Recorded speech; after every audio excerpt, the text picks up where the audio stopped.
व्यासकवि फकीर मोहन को तांकर जन्म जयंती रे मने पकाइछन्ति सारस्वत साधक तेबे ओडिया एवं ओडियात्व संकट रे थिला सेतेबेले फकीरमोहन संकटमोचक भाव में तांकर दायित्व तुलाइथिले।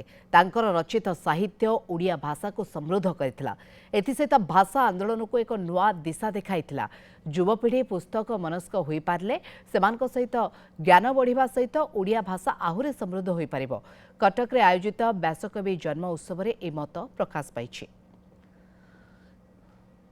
पुस्तकटे पढ़िले बही भितर थिबा प्रत्येकटे जो अक्षर भितर आबद्ध रहीगले तार स्वतंत्र भाव से मानसिकता मनुष्यर आसी जाए ता जीवन को सर्जना करने जीवन को गढ़ा एवं जीवन चक्र को केमिति से जीवन भितर गोटे पारिवारिक हो बा तार सांसारिक जीवन हो बा गोटे जो मनुष्यत्व प्राप्ति होता है पुस्तक माध्यम।